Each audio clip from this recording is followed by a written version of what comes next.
के लिए क्या कहना चाहोगे? एक सुधराज क्रांति के नाम से एक बड़ा प्रोग्राम वामन मेश्राम जी और हम इस प्रोग्राम को महम के चबूतरे के ऊपर 11 अप्रैल को महात्मा ज्योतिबा फूले की जन्मतिथि उनके उनको श्रद्धांजलि देने के लिए, उनको नमन करने के लिए, उनको याद करने के लिए, शूद्रों को गाइड करने के लिए ये प्रोग्राम रखा गया है, जिसमें देश के अंदर जो अंधविश्वास चरम पे जा रहा है, टीवी चैनलों के माध्यम से, सीरियल्स के माध्यम से, अखबारों के माध्यम से जो अंधविश्वास फैलाया जा रहा है, इसी देश के अंदर इतने 33 करोड़ 33 कोटि भगवानों का जो पूजा पाठ 24 घंटे चलता है, जिसकी गरीबी ये देश भुगत रहा है, जो 100% बुद्धिस्ट कंट्री हैं, जापान है, Russia, China, Myanmar, Singapore, Malaysia, Bangkok,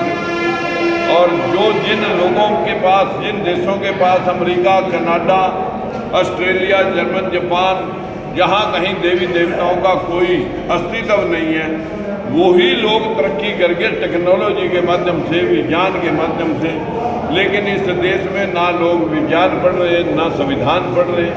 इस देश में सिर्फ शास्त्रों के माध्यम से, वो शास्त्र जिनको हमारे देश के सुप्रीम कोर्ट ने भी ललाई सिंह यादव की किताब पर काल्पनिक होने की मोहर लगा रखी है, लेकिन आज पूरा देश कल्पना में सराबोर है। हम कहते हैं आस्था करो पर फूल चढ़ा दो मंदिर मस्जिद में भगवान के दरवाजे, पैसे मत चढ़ाओ, एक साल में सारे भगवान मंदिर छोड़ करके भाग जाए। सनी साहब, हरियाणा में काफ़ी आपके बेमौसमी वहाँ से फसल खराब हुई है, अभी तक किसानों को मुआवजा नहीं मिला, सरकार ने आज आश्वासन दिया है। मैं ये बात कहना चाहूँगा, खट्टर साहब ने जो फसली बीमा योजना चलाई थी, पीछे 75 रुपये लोगों को बीमा की किस्त के पैसे आए थे, जिनका 75 हज़ार रुपये का नुकसान हुआ था, फसलों का पानी में डूब गई थी, ओलावृष्टि में ख़त्म हो गई थी, कुछ नहीं मिला। कंपनियां पैसे कटवा कर, लेकिन उनके बैंक खातों से उसका कुछ नहीं बना। आज भी आश्वासन तो हमें 15 लाख के भी मिले, 2 करोड़ नौकरियां के भी मिले, किसानों की आमदन 2 गुनी करने के भी मिले, एक और आश्वासन मिल जाएगा 2000 रुपये 2000 रुपये किसान को दिए जा रहे हैं। मैं पूछना चाहता हूं सरकार से कि आप अगर 2000 रुपये में अपना दफ्तर ही चला के एक दिन का, एक दोपहर का खाना ही खा के दिखा दें, तो हम मान लेंगे कि 2000 रुपये एक बड़ी राशि है। किसान को भ्रमित करना, भयभीत करना और उसके साथ आंख मिचौली करना, ये सारी सरकारों की बीमारी रही है। मैं तो सभी में रह के देख लिया, लेकिन इस सरकार ने नौटंकी कुछ बहुत ज़्यादा ही कर दी है, और इस नौटंकी में 700 किसान मर गए, और ऐसे ऐसे तुगल की फरमान जारी करते हैं। जीएसटी के माध्यम से इस पूरे देश का जीडीपी हाशिए पे चला गया। हम इंडस्ट्री चलाते हैं, हमें पता है कि जो कंपनियां जिनको सरकार ने जीएसटी नंबर अलाउ करे, उनको तो पकड़ तकड़ कर नहीं सकते।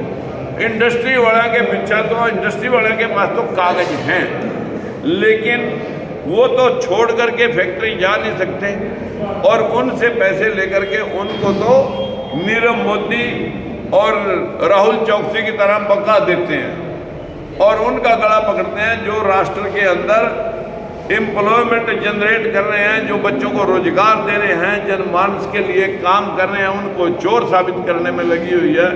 जो जीएसटी है, जो टीम है, कोई ईडी, कहीं सीबीआई, विपक्ष की आवाज़ को दबाने के ऊपर पूरा जोर लग रहा है। अभी विपक्ष का जिक्र आया, तो जिस तरह से विपक्ष जो है लगातार कोई हाथ से हाथ जोड़ यात्रा कर रहा है, कोई पद यात्रा कर रहा है, आपने भी यात्रा की, तो चुनाव नजदीक आ रहा है, तो क्या उसको लेकर तैयारियां हैं? देखिए, ये चुनाव की बात नहीं है, हम शूद्रों को जगाने का प्रयास कर रहे हैं कि इन लोगों को 85% लोगों को इस्तेमाल किया गया है, और ये तब तक होता रहेगा जब तक ये मानसिक गुलाम रहेंगे।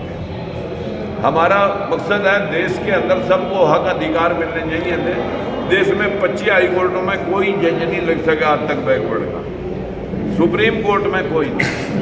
हमारे देश की स्थिति है कि बाहर यूनिवर्सिटियों में कोई प्रोफेसर वाइस चांसलर नहीं, सिर्फ 10% कच्चे प्रोफेसर हैं बैकवर्ड के, शेड्यूल कास्ट के 5% हैं। देश में बाहर कोई राजदूत नहीं।